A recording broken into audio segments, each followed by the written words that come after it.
Hello everyone, Tim here, and today I want to talk about how comms is cheating in Dead by Daylight. Well, not really, but I will make points on how comms is, in my opinion, unfair and unbalanced. Let's say, for example, we take two of the weakest killers in Dead by Daylight, the Hag and the Trapper. Starting with Hag, let's say you're playing Hag and you're facing a team that has a 4-man survive with friends, and they've allocated one person to following the killer. So with every trap you place, the survivor that is tailing you is informing their teammates of the trap's location, rendering the trap useless. Now, if we add a flashlight into the mix, which is the second most used item in Dead by Daylight, they disarm your trap instantly. This leaves Hag to become a basic attack killer. Now, we're going to switch killers to the Trapper. Same grievance with a slight variation. One teammate is informing the rest of the teammates where the traps are located. And to make matters worse, the killer walks away and they disarm the trap instantly.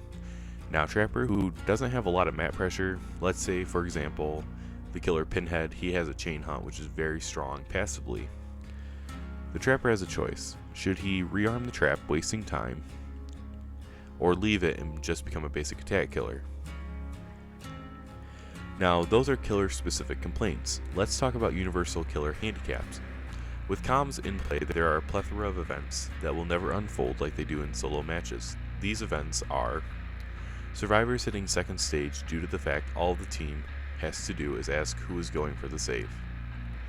Meaning, let's say you get hooked and the survivors are all doing gens. On a solo match, typically it's very common for someone to accidentally go into second stage because nobody realized, hey, nobody's going for the save, I better go get the save. Now, this is completely negated in a public 4-man survive with friends match. Rather than accidentally hitting second stage, typically all someone has to say is, hey, who's going for the save? The one person says, I will, they go for the save. That person never hits second stage. Problem solved. Now, the next grievance I'm going to be talking about is the blindness and oblivious effects. These effects are very fun and powerful for a killer to use to their advantage. But what happens when a few simple words render these effects completely pointless? Let's talk about the perk, Hex Third Seal. And let's be honest, it's hardly ever used. The reason for its rarity is due to the fact blindness can be completely countered by telling your teammates verbally where on the map you are hooked or downed. Typically, there are landmarks in Dead by Daylight. Let's take Wrecker's Yard, Autohaven Wreckers. If you're hooked near the shack, you can very easily say, hey everybody, I am hooked near the shack, come get me. So all you have to do is call out landmarks. Or if you know how the map is placed, you can always say like top left, top right, bottom left, bottom right. Now on to the second effect, the oblivious status effect. The counter to this powerful effect is to say to your teammates where the killer is at. Then the survivors know that they are safe for the time being, meaning that any stealth the killers may have utilized has now been completely negated. Now we're going to take, for example, the perk Hex Plaything, which is a Cenobite perk, which when you're hooked for the first time, you light a dull totem, making you completely oblivious to the killer's location. You can't hear a terror radius in play.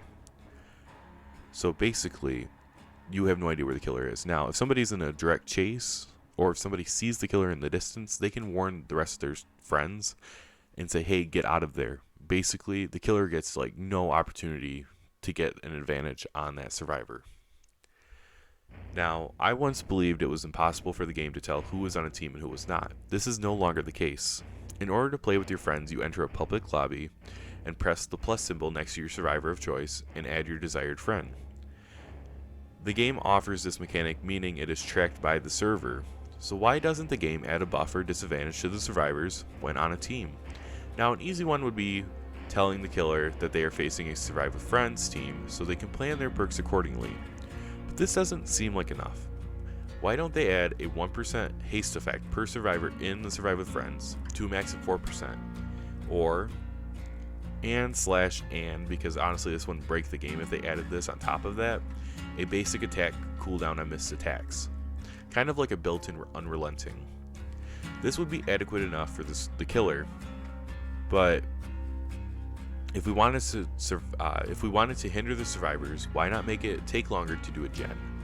To be honest, this seems a tad bit extreme in my opinion, because survivors typically have a hard time, even in Survivor Friends, they have a hard time doing gens fast enough. There are a lot of perks that do help with this, but also we have to remember the killer isn't just standing still the entire match, and we also have to remember the killer has 4 perks to their disposal to go and slow down the survivors. There's Ruin, there's Corrupt Intervention, there's Pop Goes the Weasel, there's Call of Brian. There's a lot of perks that slow down doing generators.